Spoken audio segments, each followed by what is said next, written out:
Sharks 7, Leinster 10. Leinster do respond and beat the Sharks despite a very young Leinster side and a pretty stacked Sharks side. Unfortunately, the men from Durban just not quite clicking really. And a woeful first half probably kind of set the tone for what was always going to be a bit of a disappointing night, the way things were going. They had their chances with the Sharks right up towards the end, where they turned down 3 points to go to the corner and try and get the victory. But unfortunately for them, not able to get done on the job, on the night rather.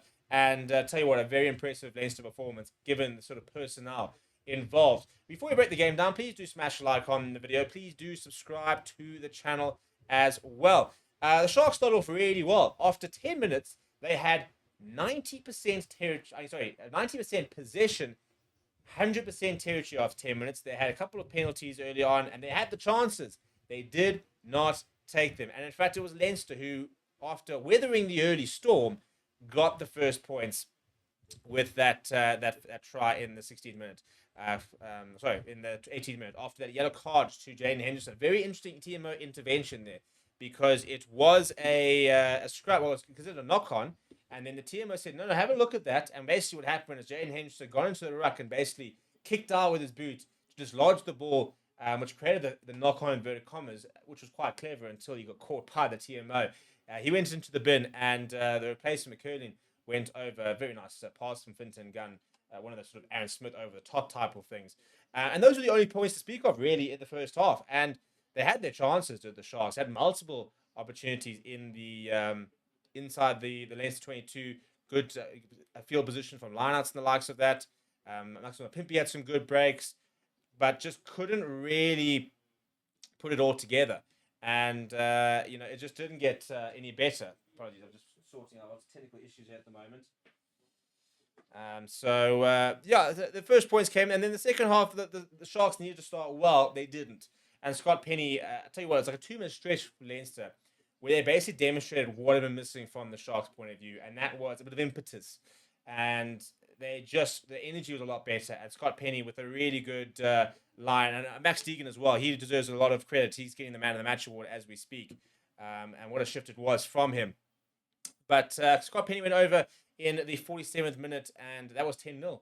Eventually, Bongi Manambi crashed over, 4 minutes later. So the Sharks scoring their first points in the 51st minute, with Hendrickson adding the extras. But unfortunately, that was basically it for them. If you look at the stats, it tells you an interesting story. The Sharks set piece, especially the scrum, performed as expected. It's such a strong scrum, and it's really, really impressive how they can continue to sort of just turn out performances like that week in, week out. When you've got the likes of Oxenchair and Vincent Cock, you kind of almost expect it, don't you? But Sharks had more carries, same amount of line breaks, and but more turnovers lost. Didn't protect the possession. I thought far too many handling errors from the Sharks, especially in the first half. Must have been at least about 4 or 5, which was fine for them because they kind of kept bailing themselves out with their scrum. But you do that for so long. If you look at the possession, 51% overall from the Sharks, but set plays, 86% win success rate from the scrums. The scrums got a bit more even as the game went on, especially when they changed the front row. Leinster all of a sudden had a bit of scrum ascendancy. The Leinster line was pretty awful, to be honest, 63%. Sharks, 87%. A couple of important ones lost as well, but their restarts were really bad. They only sort of won 67% of their restarts, and that's basics. You can talk about your set piece, and you want to have all of those. Your restart should be at 100%. Your lineouts have got to be at about 90%. Your scrum should also be around then. So those restarts received, especially that one Vince Tuka, which went straight through. They had a scrum, and they won a penalty after that, so it didn't actually end up affecting them. But those kind of meters, those are soft moments, and they've got to try and cut out the soft moments. In terms of the turnovers, Sharks 13 lost, not great. Discipline point of view, Leinster was substantially worse with 14 penalties conceded to Sharks 8. And Sharks defense was good from a tackle completer point of view, but I just felt they just felt like they weren't really there on the attack and didn't really have too many attacking options apart from Andre Estesen, who was brilliant today, and I thought Oxenchair played really strongly as well. So looking at some individual performances, Oxenchair, 12 carries from him, Max Deegan 12 as well, Andre Estesen with 11. The wrecking ball that is Andre Estesen looked so good today, and he provided them with a point of attack. And I think the frustrating thing from a Sharks point of view is they didn't capitalize on it. There was no real sort of massive game from the sort of second phase. Your first phase from Andre Estesen was really good, but there wasn't a lot happening with your second or third phase. And That way, I think, Leinster, especially that second try, they had one carry, and then they just, with a little bit of space they had, they sort of just created that moment. And I think the Sharks just need to try and work out how do they feed off the line breaks and the momentum that Andre Esterhuizen gives them. And I think a lot of it is also, I think, quality of service. I think Jalen Hendricks has struggled at times with that. You know, when Andre Esterhuizen is breaking the line, you want quick ball. Jordan Henderson should be there on the front foot, taking the ball in front of him at full pace off the back of a break, and then he's got options, because by the time you see a Leinster defense retreating, you want him looking to try and exploit gaps. You want him looking for gaps, but also having the options of a Lorenzo Julius outside him, for example, or Ethan Hooker. You've got such good ball carriers in that Sharks backline. And the one time we did see it actually early in the first half, Yao Penkler, he had really struggled today, knocked it forward, and that was an example of what they needed to have done more.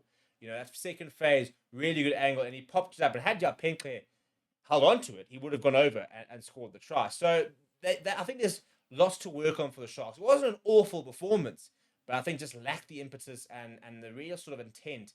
And maybe it's just guilty of not being direct enough at times as well. Sometimes, just the little wraparounds and sometimes, just not enough people willing to take responsibility and say, right, I'll get us over the advantage line. I'll try and create something. Siya Kolisi tried a couple of times. Andre Esterhuizen did it all game, but I think you need more players to take responsibility over there. In terms of line breaks, Henry McKernan had two. Wasn't too many over the course of the game. James Fenton, another big defensive shift, as well as Vincent Tuka. They had 17 tackles each. Siya Kolisi putting a big shift for 12. Oxenchair with 11. He was phenomenal once again tonight. From a Leinster point of view, Kieran Forley, very good defensively with 13 tackles. John McKee, the young hooker, chipping in as well. But if you look at the attack, for example, in terms of carries, as mentioned, Oxenchair had 12 carries. Max Deegan with 12 as well. Andre Esterhuizen with 11.